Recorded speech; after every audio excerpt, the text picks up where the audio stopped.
इसका मुख्य कारण ये है कि हमारा देश हिंदू राष्ट्र हो। इसी को लेकर के आज कई दिनों से हम लोग यात्रा पर निकले हैं और आप बनारस से हम आजमगढ़ होते हुए यहाँ गोरखपुर पहुँचे हैं।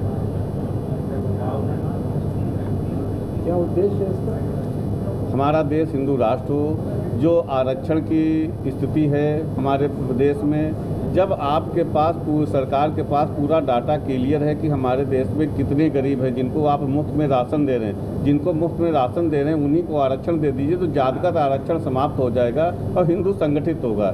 जितनी भी राजनीतिक दल हैं ये जातिगत आरक्षण को लेकर के लोगों को बांटने का काम कर रही हैं, ये गलत है। इसलिए हिंदू महासभा ने आह्वान किया कि जिनको मुफ्त राशन उन्हीं को दे आरक्षण।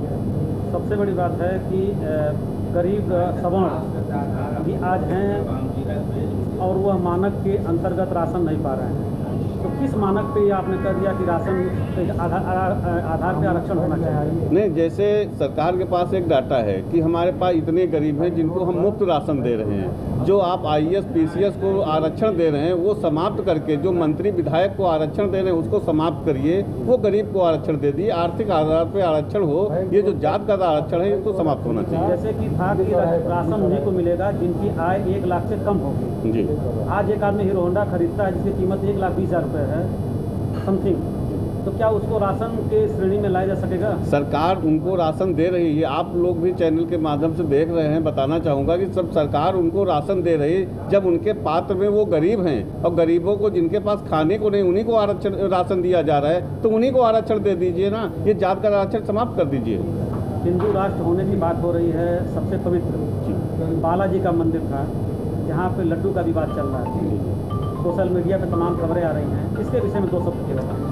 वहाँ पे आप देखिए कि 3 जगह 3 एजेंसियाँ लगी हुई हैं, वो चेक करती हैं उस मानक को। उसके बाद खुद लैब है बालाजी मंदिर का, वहाँ भी चेक होता है। उसके बाद जो रिपोर्ट आई है 14 कॉलम है उसमें, और 14 कॉलमों में ये दिया गया कि हो सकता है मछली का तेल हो सकता है, गाय की चर्बी हो सकती है, लेकिन पूर्णतः प्रमाणित नहीं किया गया कहीं पे भी। और लास्ट में ये भी लिखा गया उस रिपोर्ट में कि हो सकता है ये रिपोर्ट गलत हो। लेकिन जो इतने न्यूज़ चैनल हैं सभी पर यह रिपोर्ट पूर्ण रूप से दिखाई जा रही है कि सत्य है। आखिर ये इसमें असत्य होने की बात कहाँ से? नहीं, रिपोर्ट आप देखिए, रिपोर्ट में स्पष्ट लिखा है कि है नहीं हो सकता है और हो सकता में अंतर है। ये स्पष्ट है कि उन्होंने स्पष्ट रिपोर्ट नहीं दी। अभी जांच चल रही वहाँ पे। तो शंकराचार्य शुद्धिकरण क्यों करा रहे हैं? लोगों को गंगा जल क्यों पिला रहे हैं? वो शंकराचार्य हैं, उनका अपना कर्म है, अपना कर रहे हैं। लेकिन मैं इतना जरूर बताना चाहूँगा कि अभी वो चीज़ फाइनल नहीं हुई है, जाँच के दायरे में है और जाँच चल रही है उस पर।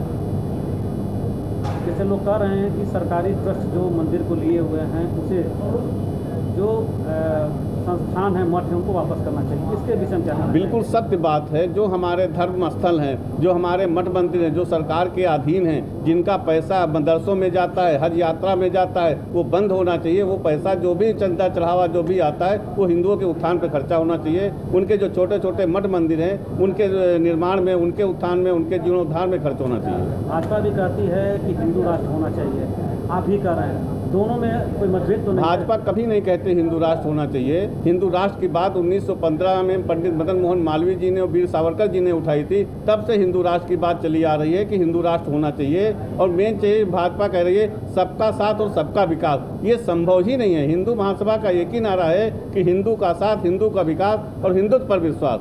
आपकी मदर जैसे जो मातृ संस्था है क्या अखिल भारतीय हिंदू महासभा ही है? अखिल भारत हिंदू महासभा। भाजपा कहती है सबका साथ सबका विकास नहीं करने वाली। नहीं, सबका साथ और सबका विकास संभव ही नहीं है। आप देखिए कि सबका साथ और सबका विकास करते करते 2024 में कहाँ पहुँच गए। ये सबका ही साथ कर रहे थे ना। हिंदू का साथ, हिंदू का विकास, हिंदुत्व पर विश्वास, क्योंकि हिंदू ने ही आपको वोट दे करके केंद्र में और प्रदेश में पहुंचाया। उसके बाद आप सबका साथ और सबका विकास कर रहे हैं। हिंदुओं का कोई साथ नहीं दिया। एक कानून कोई बना हो जो हिंदू के हित के लिए बना हो, कोई एक नियम नहीं आया। जैसे 370 की बात आती है जी, कश्मीर पे हिंदुओं को बसाने के लिए बनाया गया जी। तो क्या हिंदू के पक्ष में वो नहीं रहा? नहीं, हिंदू के पक्ष में है, अच्छी बात है, हिंदू के पक्ष में है वो चीज़। लेकिन ये बताइए कि जो मध्यम वर्ग का हिंदू है वो कहाँ जाएगा? उससे कश्मीर से क्या लाभ मिला? मुझे तो ये देखना कि किसान है, गरीब है, मजदूर है, उनको आप क्या लाभ दे रहे हैं? धरातल पे तो कुछ चीज़ लेकर के आइए आप। आगे क्या आपका राजनीति में भी आने की संभावना बिल्कुल राजनीतिक दल ही है हमारा, अखिल भारत हिंदू महासभा राजनीतिक दल है और 2027 में हम सभी सीटों पे चुनाव लड़ने जा रहे हैं। इससे पहले 2024 में आपके यहाँ से गोरखपुर से हमने सुधांशु श्रीवास्तव जी को मैदान में उतारा था, उन्होंने चुनाव लड़ा था हिंदू महासभा से। 80 करोड़ जिन लोगों को राशन मिल रहा है, क्या वो गरीब है वास्तव में? बिल्कुल गरीब है, सरकार की नज़र में गरीब है तभी राशन दिया जा रहा है। बुलेट से राशन लेने जाते हैं। आपको लगता है कि करीब जो 80 करोड़ राशन पा रहे हैं, जो सही हकदार है वो नहीं पा रहे हैं? जी बिल्कुल सच बात है, बिल्कुल सत्य बात है आपकी। वो उस पर जांच चल रही है, बहुत से लोगों का राशन कार्ड निरस्त भी हो रहा है, वो सरकार उस पर कदम उठा रही है, जाँच कर रही है, जाँच का विषय है। जैसे शब्द आता है क्रीमी लेयर, अभी बात चल रही है कि क्रीमी लेयर जो आरक्षण का लाभ ले रहे हैं, इसे रोकने के लिए सरकार कुछ ऐसे भ्रामक खबरें आ रही हैं, सत्य है कि नहीं इसकी पुष्टि नहीं हो सकती है। इसके विषय में क्रीमी लेयर पर क्या कहना चाहेंगे? नहीं जानकारी है, लेकिन इतना जरूर कहना चाहूँगा कि जितने आपके सांसद मंत्री विधायक हैं उनका आरक्षण बंद होना चाहिए। एक बार यदि आरक्षण के कोटे से कोई सांसद बनता है, उसके बाद जाए सामान्य सीट से लड़े ना, दूसरे बंदे को अवसर मिले उसको वहाँ पे आने का। ये क्या है कि एक बार आप आरक्षण से कोटे से बने दोबारा बने, ऐसे तो कहाँ से दलितों का उत्थान होगा।